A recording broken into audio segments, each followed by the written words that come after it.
Welcome to Psychic Holistic Spotlight. Today we are in lovely North Scituate, Rhode Island. We found ourselves all together at the same time with a camera and we couldn't help ourselves. So we're catching up on some of the things that have been going on, and we found that a lot of us have been experiencing unity and oneness within ourselves and within interactions. And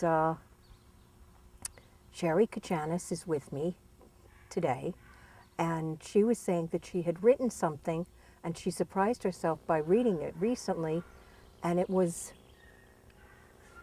9 years old, 2006. Yes. Wow. Wow. I really would love for you to read this. Absolutely. When we stop searching outside ourselves for the answers and for our faith and start searching within, we realize that God, Spirit, is inside each and every one of us. Once we consciously accept this as the truth, we experience a powerful shift in consciousness.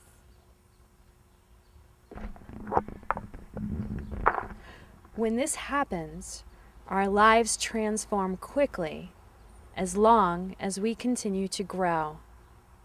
Things that may have seemed impossible become a reality. Dreams come true. Our lives align with the spirit within, and our soul understanding becomes the driving force. When we open ourselves to love, to both give and receive, it has a profound effect on our lives. Life becomes smoother. By learning to forgive and let go, we open ourselves even further. As this happens, we are often at battle within ourselves with the ingrained beliefs that have been put upon us, not only by others, but also ourselves. Learning to recognize this, we are able to quickly and easily make adjustments. Not judging others or ourselves is very freeing. Our thoughts, which are pure energy, change to a higher vibration, a higher frequency, one that once you experience it, you wish to experience more. Our flesh makes us human, and often we must experience pain before we can fully experience and understand joy. Learning to keep our thoughts focused on positive, enlightening, affirming goals or desires, you start to ascend to higher energy levels. You attract like-minded people who surround and embrace the journey with you, understanding it's not about one, or in this case, me. It's about being a part of the one in pure love.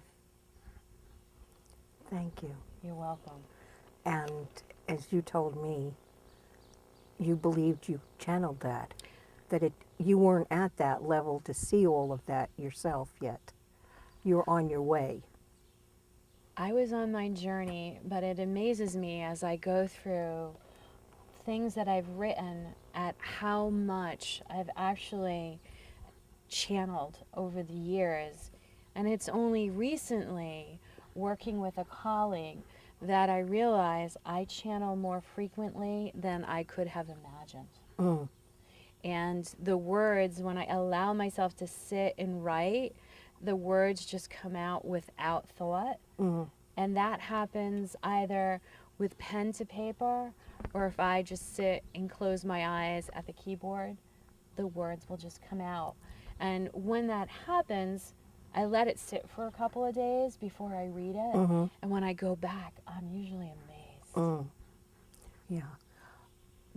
But now this unity, this oneness, is in fact appearing in your life. Absolutely. Right now, I've let go. And because I've let go, I'm in flow and trusting and having faith that whatever the universe, God's spirit presents is what is to be. And this is happening extremely quickly, Yes. and opportunities are presenting themselves, and I'm really standing strongly in myself and in my power Yeah. and accepting and putting myself out there. And I'm so grateful for being at peace. Yes. There's an enormous peace when you realize you're one of a large whole. The the entire universe is within the one. It's, we're connected not just to each other, but the sun, moon, stars, Absolutely. everything, the water we drink, that we're 70% water as it is, I think. I think it's more than that. Yeah. Mm. And you touched on so many different things. I'll try and There, discuss some of the ones. The releasing. What's happened to me over the last few years is that it became uncomfortable to the point of feeling not well to hold on to some things, to it became uncomfortable to do things for others that weren't appreciated. It became uncomfortable to do things for others that gave away my strength and my power. And I've experienced some challenges to my power in recent months, and actually for a while, but I'm addressing the challenges now, and they're part of the big picture of helping me release and let go and stand in my power, hold on to my power. Too many of us give to others we care about so much that we don't leave enough for ourselves. And when you do that, you eventually don't have enough for others either. And you find yourself being unable to be the person you want to be with anyone, yourself included. I have a metaphor for that, that I tell as many people as I possibly can. When we get on a plane to go somewhere, before the plane takes off, the steward or stewardess are standing there directing us to the exits. But then they talk about, in the event of an emergency, an oxygen mask is going to come down. And you are to place that oxygen mask on yourself before you assist a child or the elderly. Because if you're not breathing, you can't be present or be there for the child or for the elderly person. Yeah. So it's really a reminder, a visual reminder to us that we have to make sure that we're taking care of ourselves first. Otherwise, we're unable to be there for our loved ones. Yeah. And it's a paradox that taking better care of ourselves makes us feel like we're more a part of each other, that we're all connected better, because we see our own place in the universe and we see other people's place in the universe. Even those people that irritate us are causing us to learn something. They're giving us lessons that we need to learn, whether it be patience or tolerance or acceptance or releasing. And sometimes they're mirrors for us. I was just going to say that oftentimes when we get frustrated or irritated or even angry with someone, it's because they're showing us a part of us that we're not looking at ourselves. And our unconscious knows that. That's why we're feeling that emotion. Mm-hmm. So, yes, they do become the mirror. Yeah. And mirrors are sometimes uncomfortable, Absolutely. but But when we're growing, it's a little uncomfortable and it's a little wonky and awkward. But that's okay. That just means you're growing. yeah, and it's eventually you get to a little plateau where you can go, ah, but the growing never ends. The growing is continuous.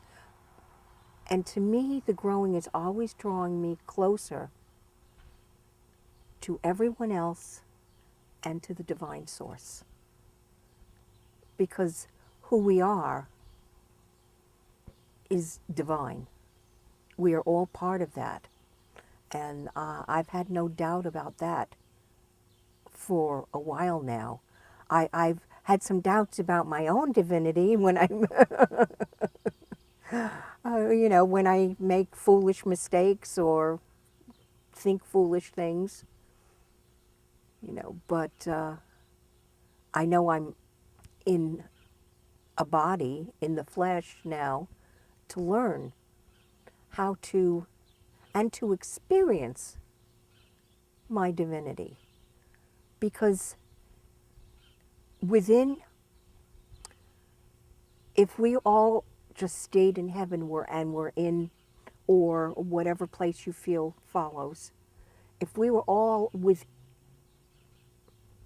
returned to the divine and the light there, we would never know ourselves. We couldn't see our light in the brightness of the divine light, but we are all divine sparks. That's right. Absolutely. When you said that, it reminds me of a book that I usually start my Reiki classes with, and it's a children's book written by Neil Donald Walsh, Mm-hmm. and it's called The Little Star in the Sun. Mm-hmm. And each of us we are all the light. I got goosey bumps. Yeah. And when we're together, all we see is light. And in the story, one of the little stars, if you will, asked God if he could experience an aspect of the light. And the aspect that he wanted to experience was forgiveness. And as the story goes on, it sort of makes note of how how he could only see the light because he was a light and he was one of a million trillion Mm-hmm. different lights. But when he was to make his journey back here, he was to remember that he was the light, because if he'd forgotten, it could be a while before that light was turned on again. Mm-hmm. So it's a very powerful story, I think, for children, because again, it reminds us that we're all part of one, Mm-hmm. that all of us are divine, and all of us are already created in divinity. Mm-hmm. And as our humanness, we have to remember that. Yeah.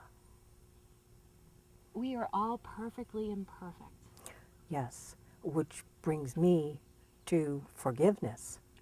Yes, forgiveness. One of the hardest things for me, I thought I had forgiven a lot of things. And I come to find, as I'm doing a lot of inner work, that I have forgiven quite a lot, but I really didn't forgive myself for mistakes I'd made, that I was really hard on myself. And that took quite a bit of power to forgive myself. Forgiving others came a lot easier to me. And yet, in order to fully forgive others, you have to forgive yourself. You don't fully forgive others if you haven't. So once I forgave myself, I realized I had other layers of forgiveness for everyone else. And that's okay, isn't it? Yeah, Because now you have that awareness. Now you have that recognition. And now you can just keep peeling those layers to get to where you want to be. yeah. Well, now that I know it's a layer upon layer thing, and forgive myself first, and then f- go back and look at whoever else I had have any forgiveness that I need to. Now that I know it in my head and my heart, it flows much easier. It's not quite as much of a struggle. It's kind of, oh, there it comes again. Well, essentially, you've given yourself freedom by allowing yourself to do that. By doing that, unconsciously, we'll often withhold forgiveness of ourselves because we're judging ourselves, we're criticizing ourselves. Yet, how is that serving us? If it doesn't serve our highest good, for what purpose or what reason would we do that? And when we ask ourselves these questions and we realize it's important and necessary to let go Yeah, to and release forgive, that. to release it. Once we release, it's you feel lighter. That's the best way I can describe how it feels for me is I feel lighter and I feel like it's just flowing. I feel cleaner, if that makes any sense. It just fresher and cleaner, Absolutely. you know, more pure, more closer to my own divinity. You know, and I see a little more of the divine in me when I'm able to let go and release. Well, essentially, what you're doing when you do that is you are allowing yourself to get to know who you really are. Well, and I'm getting to know who everybody else is. I'm seeing, Simultaneously. I am seeing the divine in more and more people. Um, and I'm seeing, I'm one of the things, I'm not a visual processing person. So I don't notice appearances significantly unless the appearance is truly unusual, you know, way out of the norm. And I notice now, I don't even notice much about the way out of the norm uh, appearances of. I find myself not judging, which is something absolutely beautiful. A lot more of the time, not all the time. I'd be a saint if I could do that, and I'm not. But you become more of an observer. Yes, rather than a judge of some sort, you know, and enjoying life. Um, I should bring in, I'm being told to bring Mm-hmm. in, uh, the sounds you hear are nature, and they're getting ready to go to bed in an hour or so, and it's just beautiful. There's sun glimmering behind us, A light breeze. yes, and the trees are gently swaying, and the leaves are gently dancing in the wind. It's an absolutely beautiful day. And if you sit around at home and worry about, oh my goodness, I made a mistake, shouldn't have done that. Well, rectify what you can, and what you can't, work on forgiving yourself and make amends with whoever else is involved. But then you can you can enjoy nature and the beauty of things in life if you're able to let go and forgive and not judge and feel closer to everyone. It, it, it's a whole bunch of little steps you have to take, but each one brings you closer to unity. Absolutely. What you were just describing as well is really being present, fully present in this moment now. As we sit here, we're hearing the birds and we're hearing the leaves and we're feeling the breeze. And while we're doing that, we're both fully present with that. Oh, there's the chicken. Sounds like a rooster to me. Yeah, the rooster. Yes, there's several different interesting animals with the farm behind me. Yet being fully present allows us to be here now.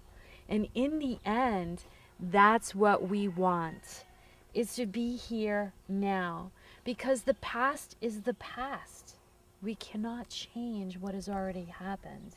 And the future is the future. And if we're worried about the future, then we're not being present. No, it's Yes, we have to it's plan. difficult. It's difficult. It's very difficult. It's like having yourself in two different worlds simultaneously without ever being front and center right now. Yeah. It's so very important. Well, now is the present, and it is truly a gift when you can be there. He's making sure, the rooster's making sure all his ladies are getting in place for bedtime. And I look back and my cat is sitting in the window looking at us saying, "Hey, what are you guys doing over there?" Can I be a part of it? So bringing us back to present brings us to oneness and helps us to be part of that oneness and part of that unity. And being mindful of that is really, truly an important thing. Yeah. Well, mindfulness elevates you above a lot of the negative emotions. You still can feel all of your emotions. You're not emotionless, but you're aware of everything that's going on around you and within you. That I found was the biggest challenge. To be aware of what was going on around me seemed to be okay, seemed like I was doing all right with that. And I was sort of working in two worlds, the world of spirit and the world of human. And I didn't have the same connection as I do now. But that's okay because you have it now, do you not? Yes, Awesome. yes. And just to be able to enjoy a beautiful day, to take a walk, to feel all right when you're stuck in traffic. Now that's a big step forward for me. Being present and all right, I'll sit back and enjoy the sights. I won't pay attention to the horns honking. And I'll turn on a little music. And if I'm a little late, so be it. Well, you've just developed a strategy to keep yourself calm and present in the moment, even in adversity or an area that could be challenging or frustrating. Now, I don't do this alone, I should tell you. I get help from my angels. when I need a little bit of calmness that I don't have, I call upon some help from the angels. Ask and you shall receive. Yes, and I'm very, very grateful, and it's amazing how many things they can help you do. For me, they've helped me learn to forgive, learn to let go, learn to accept, learn to release.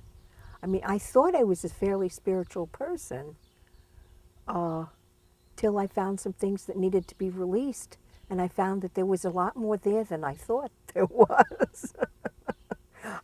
I had thought I'd done quite a bit of work, but there'll always be work to do. It's our humanness. All of these are just lessons in our evolution as a spiritual being having a human experience. So it's ongoing. If Yeah. we're not growing, we're doing the opposite. So all of this, while you may have, you feel like, oh, I'm not here yet, it doesn't matter. No, no, there were times and now I've learned to be okay about I'm not there yet. It's not the destination, it's the The journey. journey. And you have to stop and smell the roses along the way. Yes. Because life is so short. We never know how much time we're here. So we should be here Yeah. while we're here. Yeah, I mean, now to date the film is the time of first harvestings, the first fruits and vegetables that are coming up, the time of young critters in, you know, coming up in the woods and around us, the time of vacations and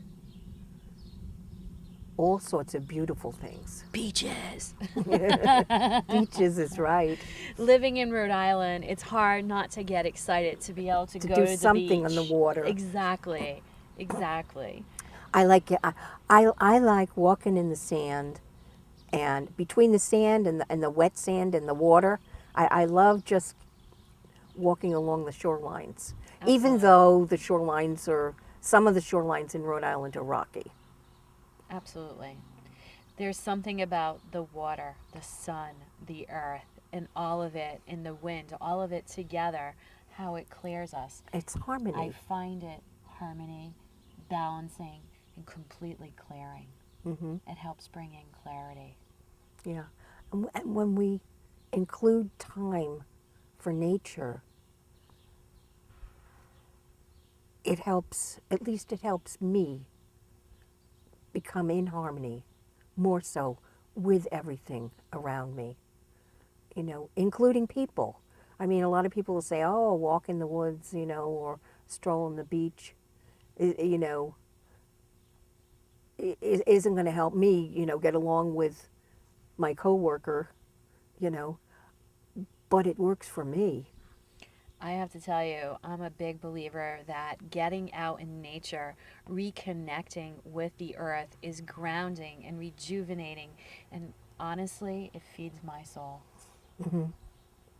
You know, and for those that can't get out into nature, um, there are beautiful films of nature, and that shows nature in larger aspects, from actually outer space all the way down to high up in plains, that are totally awe-inspiring. You know, you don't have to be somewhere if for perchance you're handicapped and you can't be, you know, somewhere, or you can't travel in planes or whatever, you know, and you're living in an inner city. There's trees and things that grow in inner cities. They're hardy little fellas.